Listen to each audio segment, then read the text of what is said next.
السلام علیکم۔ آج ہم بات کرنے والے ہیں پاکستان کے دارالحکومت اسلام آباد کی کہانی پر۔ یہ صرف ایک شہر نہیں ہے بلکہ ایک خواب تھا جسے حقیقت کا روپ دیا گیا۔ تو یہ سب ہوا کیسے؟ آئیے اس سفر میں ساتھ چلتے ہیں۔ سوال یہ پیدا ہوتا ہے کہ کیا کوئی شہر صرف ایک خواب کی بنیاد پر بنایا جا سکتا ہے؟ اسلام آباد کی کہانی دراصل اسی سوال کا جواب ہے۔ یہ ایک خالی زمین پر ایک پورے دارالحکومت کو کھڑا کرنے کی ایک حیرت انگیز داستان ہے۔ تو اس کہانی کا آغاز ہوتا ہے 1947 میں، پاکستان کی آزادی کے فوراً بعد۔ اس وقت ملک کا ایک دارالحکومت تو تھا، لیکن وہ مستقبل کے جو چیلنجز تھے نا، ان کے لیے بالکل تیار نہیں تھا۔ جی ہاں، پاکستان کا پہلا دارالحکومت کراچی تھا، جو اس وقت ملک کا سب سے بڑا اور سب سے مصروف شہر تھا۔ لیکن بہت جلد ہی کچھ بڑے مسائل سامنے آنے لگے۔ تو مسئلہ بالکل صاف تھا۔ ایک طرف تھا کراچی، جہاں آبادی تیزی سے بڑھ رہی تھی، موسم شدید گرم تھا، اور سب سے بڑھ کر یہ ملک کے باقی حصوں سے کافی دور تھا۔ دوسری طرف ضرورت تھی ایک ایسے دارالحکومت کی جو مرکزی جگہ پر ہو، محفوظ ہو اور پرسکون بھی۔ تو جلد ہی یہ احساس ہو گیا کہ اب ایک بڑی تبدیلی کے بغیر کام نہیں چلے گا۔ اور بس اسی ضرورت نے ایک نئے ویژن کو جنم دیا۔ یہ فیصلہ کیا گیا کہ موجودہ مسائل کو حل کرنے کی کوشش کرنے کے بجائے کیوں نہ ایک بالکل نیا، ایک مکمل طور پر منصوبہ بند دارالحکومت ہی بنا دیا جائے۔ تو ہوا کچھ یوں کہ 1947 میں کراچی دارالحکومت بنا، لیکن صرف 12 سال بعد 1959 میں اس وقت کے صدر ایوب خان نے ایک بالکل نئے شہر کا اعلان کر دیا، اور پھر 1960 کی دہائی میں اس خواب نے حقیقت کا روپ لینا شروع کر دیا۔ تو ٹھیک ہے، فیصلہ تو ہو گیا تھا، لیکن ایک شہر صرف اینٹوں اور سیمنٹ سے تو نہیں بنتا ہے نا۔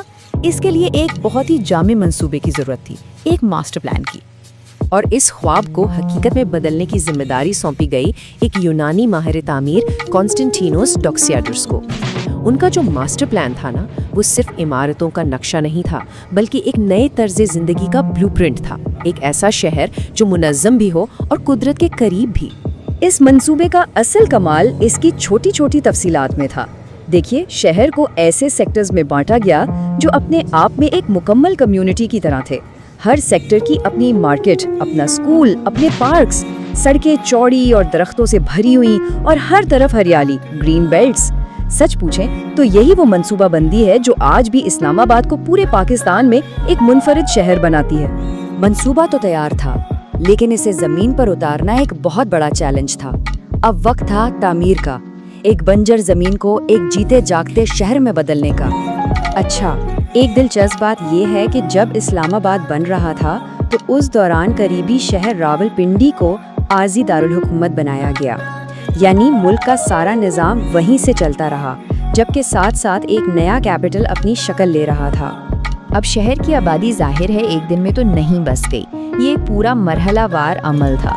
سب سے پہلے سرکاری دفاتر وہاں منتقل ہوئے، پھر آہستہ آہستہ لوگوں نے رہائشی علاقوں میں آنا شروع کیا، اور پھر جیسے جیسے اسکول، اسپتال اور بازار بنتے گئے، شہر میں زندگی کی رونق بڑھتی گئی۔ تو سالوں کی اس محنت کے بعد وہ شہر جو کبھی صرف کاغذ پر ایک نقشہ تھا، آج کیسا لگتا ہے؟ آج وہ کیا ہے؟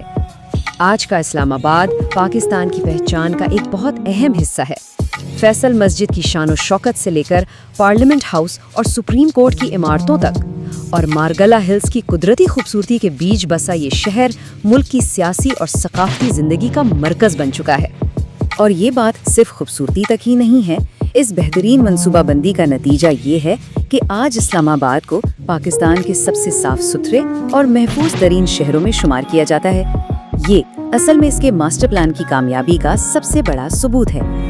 یہاں بہترین تعلیمی ادارے ہیں، جدید اسپتال ہیں، اور ایک ایسا پرسکون ماحول ہے جو ہر طرف ہریالی سے بھرا ہوا ہے۔ آج اسلام آباد صرف پاکستان کا دارالحکومت ہی نہیں، بلکہ عالمی سطح پر بھی ایک اہم مقام رکھتا ہے، جہاں بین الاقوامی کانفرنسز ہوتی ہیں اور دنیا بھر سے لوگ آتے ہیں۔ آخر میں یہ سمجھنا بہت ضروری ہے کہ اسلام آباد صرف ایک انتظامی مرکز یا ایک شہر نہیں ہے، اس کی اہمیت اس سے کہیں زیادہ ہے۔ اسلام آباد کی جو اصل روح ہے نا، وہ اس ایک جملے میں چھپی ہے کہ یہ دنیا کو پاکستان کا ایک مثبت، جدید اور خوبصورت چہرہ دکھاتا ہے۔ یہ صرف پتھر اور کنکریٹ کا شہر نہیں بلکہ یہ ملک کی ترقی، امن اور خوبصورتی کی ایک زندہ علامت ہے۔ تو یہ تھی اسلام آباد کی کہانی، ایک خواب جو حقیقت بن گیا۔